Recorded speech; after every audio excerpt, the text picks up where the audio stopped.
வாங்கிட்டு 1 கோடி ரூபாய் அவங்க அப்பா சேர்த்த அந்த விசுவாசத்துல 1 கோடி ரூபாய் செக்கு கிடைக்குது. அதை வாங்கிட்டு அவரு ஊரோட போயிடுறாரு. மிடில் கிளாஸ் கண்டிப்பா நம்ம ஹை கிளாஸ் மாதிரி தெரிஞ்சாலும் கண்டிப்பா நம்ம எல்லாருமே ஒரு மிடில் கிளாஸ் தான். அவங்க வந்து வீட்டை போய் பார்த்தோம்னா அதோட வேதனை என்னன்னு தெரியும். அந்த வேதனையிலயும் ஒரு சோதனையா அவங்க அப்பா செய்த சாதனையா 1 கோடி ரூபாய் கிடைச்சு அத கிஷோர் முத்துராமலிங்கம் கிஷோர் என் தம்பி தான் டைரக்டர், சூப்பரா பண்ணிருக்காரு. அவங்க அப்பா முத்துவா இருந்தாலும் இவருக்கு எப்பா மிடில் கிளாஸ கொடுத்திருக்காரு. படம் அருமை. கண்டிப்பா நிறைய தியேட்டர்ல படத்தை போடணும். ஊர் சைடுல தான் கண்டிப்பா பட்டி தொட்டில இது வந்து பிளாஸ்பேக் வந்து தூண்டுற மாதிரி அவங்க வந்து எல்லார் வீட்லயுமே இந்த கதை நடந்திருக்குது. அததான் மிடில் கிளாஸா எடுத்துட்டு வந்திருக்காரு. அந்த காலத்துல பாலச்சந்திர ஐயா சொன்ன காலத்துல இருந்து வீட்டுல நடக்கிற பிரச்சனை வரைக்கும் அழகா எடுத்து காட்டி இருக்கிறாரு. படம் வெற்றி வெற்றி வெற்றி. கிஷோரு, நீ எல்லாத்தையுமே பழச நினைச்சு பார்த்து கதையை எடுத்த. ஆனா 12 வருஷம் பழகின இந்த அக்காவை நினைச்சு ஒரு சின்ன கேரக்டர் கூட கொடுக்கல. நான் என்னைக்கு ஆட்ட பதிவு பண்ணிட்டேன். ஆனா படம் சூப்பர்டா சூப்பர்டா. ஒரு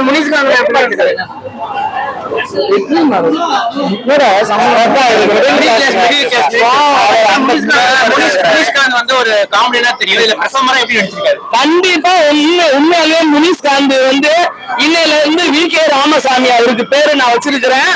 நம்ம தமிழ், ஏன்னா இதுக்கு முன்னாடி ஒரு 60 வருஷத்துக்கு முன்னாடி வி.கே. ராமசாமின்னு ஒருத்தர் இருந்தாரு. தப்பைய தள்ளிக்கிட்டு அவரு நடிச்ச எல்லா படமுமே ஹிட்டு. அது மாதிரி நம்மளோட பழைய வி.கே. ராமசாமியா முனிஷ்காந்த் அண்ணனை பாக்குறேன். கேரக்டர் வைஸாவும் அவர் ரொம்ப நல்லவரு. சுகந்தி அக்கா சொன்னா பக்காவா இருக்கும். சூப்பரா பண்ணிருக்காரு. ரச்சகன்ல வந்து அந்த கம்பெனி தான் அந்த படத்தை எடுத்திருக்குது. அந்த படத்துல ஒரு பொண்ணை தொலைச்சிட்டு அதுல இருந்துதான் கதை போகும் இல்லையா, அதோட எஃபெக்ட் வந்து அப்படியே ஒரு குடும்ப தலைவனா நடிச்சிருக்காரு. சூப்பர். முனிஷ்காந்துக்கு கண்டிப்பா மிகப்பெரிய தமிழ் திரையுலகம் அவருக்கு ஒரு பாராட்டு தெரிவிப்போம். கண்டிப்பா இந்த படத்துக்கு அவர் அவார்டு வாங்குவாரு. சூரிய யோகி பாபு எல்லாம் பீட் பண்ணி வந்துருவாரு. யாரு? சூரிய யோகி பாபு எல்லாம் பீட் பண்ணி வந்துருவாரு. நான் வந்து சுகந்தி அக்காடா. நீ யாருடா சொல்லு. நீ திரை வெளிச்சம் சொல்லாது. உன் பேர் என்ன? என் பேர் கார்த்திகனா, என் பேர் சுகந்தி. ஒரு சூரிய வந்தாச்சு, ஒரு அப்படி ஒவ்வொருத்தரும் வந்தாச்சு. அவங்களோட இவங்க கம்பேர் பண்ண வேணாம். எல்லாருமே ஒவ்வொரு ஆளு தனி ஆளுதான். ஓகேவா? எல்லாரும் தனி மரம் தான் தோப்பாகும். ஓகேவா? அதனால யாரோட யாரையும் கம்பேர் பண்ணாதீங்க. முனிஷ்காந்த் ஒரு நல்ல கேரக்டர் ஆர்டிஸ்டா வந்திருக்காருன்னு எடுத்துக்காங்க. அதுக்கு முன்னாடி நம்ம எடுத்த உடனே ஜூம் பண்ணி யோகி பாபு எல்லாம் பெரிய ஆளா வந்துட்டாரு. எவ்வளவு ஜூனியர் ஆர்டிஸ்ட், எவ்வளவு ஏன் ஜி படத்துல ஜூனியர் ஆர்டிஸ்ட் தான் எங்க சூரி. ஓகேவா? ஒருத்தரோட முன்னேற்றத்தை பாருங்க, அடுத்தவனோட முன்னேற்றத்தை அவனோட போய் திணிக்காதீங்க. தனித்தனி கருத்தா இருங்க. ஓகேவா? உருத்தா இருங்க. சூப்பர். என்ன சொல்ல வராங்க? இது போதுங்கிற ரொம்ப மிடில் கிளாஸ் லைஃப்ல எப்படி இது போதும், லைஃப்ல ரொம்ப தேவைக்கு என்ன தேவையோ எது தேவையோ அது போதும். முனிஷ்காந்த் சார்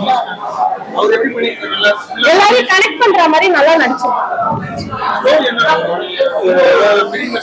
ஸ்டோரி நீங்க பாருங்க, பார்த்தாதான் தெரியும். ஏன்னா இப்ப நானே கதையை சொல்லிட்டேன்னா அது இன்ட்ரெஸ்டிங்கா இருக்காது. காமெடி எமோஷன்ஸ் எல்லாமே கலந்த மாதிரி நல்ல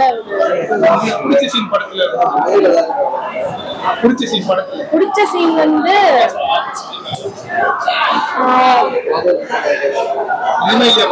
இல்ல அப்படி கிடையாது. என்னன்னா இப்ப வந்து அவங்க அப்பா கூட கனெக்ட் ஆகிற சீனா இருக்கட்டும், அவங்க அப்பா வந்து ஒரு அட்வைஸ் சொல்ற மாதிரி ஒரு சீனா இருக்கட்டும், அதெல்லாம் ரொம்ப நல்லா எடுத்திருக்காங்க. சாங்ஸ் எல்லாமே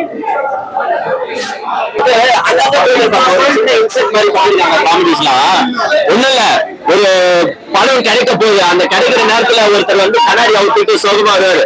அப்ப உடனே ஒரு கிளைமேக்ஸ்ல ஒரு காமெடி வரும். என்னப்பா டாக்டர் மாதிரி கண்ணாடி அவுத்துட்டு எல்லாம் வர, எதுனா சோக நிகழ்ந்துருச்சா அப்படின்ற மாதிரி காமெடிஸ் எல்லாம் வந்து அழகா ஒர்க் அவுட் ஆகிருக்கு. அதுவும் முனிஷ்காந்த் வந்து பாத்தீங்கன்னா ஒரு நீங்களே நினைச்சு பாருங்களேன், ஏழையா இருக்கீங்க, ஏழையா இருந்துட்டு திடீர்னு ஒரு லக்கில் 1 கோடி ரூபாய்க்கு செக் கிடைக்குது. அந்த 1 கோடி ரூபாய் வரப்போகுதுன்னு நினைச்சு பல கமிட்மெண்ட்ஸை நீங்க ஏற்படுத்திட்டீங்க. திடீர்னு பார்த்தா அந்த செக்கு காணும். உங்க ஃபேமிலியோட நிலைமையை நினைச்சு பாருங்க. அதுவும் உங்களுக்கு அமைஞ்சிருக்கிற பொண்டாட்டியோ கோவக்கார பொண்டாட்டி கிழிச்சு தள்ளிடும். 1 கோடி ரூபாவை கூட உண்டால சேஃப்டியா வீட்டுக்கு எடுத்துட்டு வரல, நீலாம் ஆம்பளையாரான்னு கேட்கிற அளவுக்கு ஒரு கமிட்மெண்ட்ஸை ஏற்படுத்திட்டு செக்கும் காணும், செக்கு கொடுத்தவரும் செத்து போட்டாரு அப்படின்னு நான் கதையை ரிவீல் பண்ண முடியல. ஆக்சுவலா இவ்வளவு ட்விஸ்ட போட்டுட்டு லாஸ்ட்ல அந்த காசு நமக்கு வந்துச்சா வரலையான்றத ஒரு 2.25 ஹவர் உட்கார வச்சு நானே இங்க இருந்து கத்திட்டு இருக்கேன். நீலாம் ஒரு ஆம்பளையா செக்க தொலைச்சிட்டு வந்திருக்க. ஏன்னா அந்த மாதிரி அந்த கதைக்குள்ள போயிட்டு உங்களை நீங்க வந்து அந்த கதைக்குள்ள உட்கார வச்சனால சூப்பரா எடுத்திருக்காரு டைரக்டர். நான் உண்மையில பாராட்டுறேன் டைரக்டர். ஏன்னா அவர் ஆக்சுவலா எத்தனை படம் எடுத்திருக்காருன்னு எனக்கு தெரியல.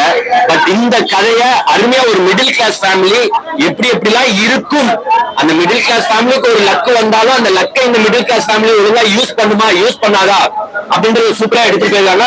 விஜயலட்சுமி தானே அவங்க வைஃப் வந்து பின்னி பெடல் எடுத்துருக்காங்க. செம்ம ஆக்டிங், நிஷ்காந்த் ஆக்டிங் நல்லா இருக்கு. ஒரு 10 கேரக்டர் தாங்க, அந்த 10 கேரக்டர் வச்சு படம் சூப்பரா எடுத்துருங்க. Hats off to entertain. ஒரு சூப்பரான கருத்தை வந்து சொல்லியிருக்கேன். அதே போல செக்யூரிட்டி ஒருத்தர் நடிச்சிருக்காரு ஃப்ரெண்டா, அவரும் நல்லா பண்ணிருக்காரு. சூப்பரா பண்ணிருக்காரு. வாழ்த்துக்கள். நல்ல ஒரு கரியர் இருக்கு. ஒரு கேரக்டர் ஆர்டிஸ்ட் அவர் நல்லா பண்ணிருக்காரு. கேரக்டர்லாம் பார்த்து நல்ல சான்ஸ் கொடுக்கணும்னு சொல்லி நான் கேட்டு நல்லா பண்ணிருக்காங்க. வந்து ஹீரோவா அந்த படத்துக்கு இல்ல, அவர் ஹீரோ கிடையாது. அதுதான் தலைவா அர்ஜுன் நிறைய குதிரை அவர்கிட்ட.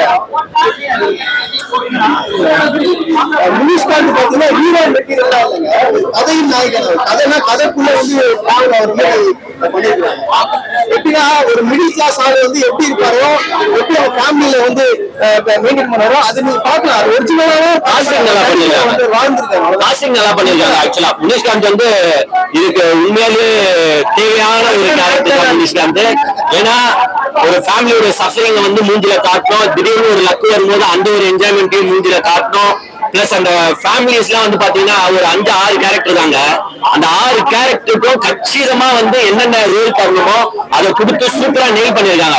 ஏன்னா ஒரு பாட்டு இல்லைங்க படத்துல, லாஸ்ட்ல முடியும் போதுதான் ஒரு லைட்டா 4 லைட்ஸ் வந்து சூப்பரா எடுத்திருக்காங்க. ஒரு ஃபேமிலி, அதுதான் ஒரு மிடில் கிளாஸ் ஃபேமிலி என்னென்ன சஃபரிங்ஸ் படம் அதை சூப்பரா எடுத்துட்டு போனதுனால எல்லாருமே வந்து உட்காந்து பார்க்கலாம். இந்த வீக்கெண்டுக்கு ஒரு அருமையான கதை. ஆக்சுவலா சூப்பரா நல்லா என்ஜாய் பண்ணி பார்க்கலாம். எல்லாருமே வந்து டீமுக்கே நான் வந்து தேங்க்ஸ் சொல்லிக்கிறேன். ஏன்னா நம்ம ஒரு 150 ரூபாய் போட்டு பாக்குறோம்னா அதுக்கு மனசா இருக்கும், மனசு திருப்தியா இருக்கும், ஒரு சந்தோஷமா நம்ம வெளியில போனோம். அந்த திருப்தியும் அந்த சந்தோஷத்தையும் இந்த படம் ஏற்படுத்தி தருது. எல்லாருமே வந்து பார்த்தா நல்லா இருக்கு.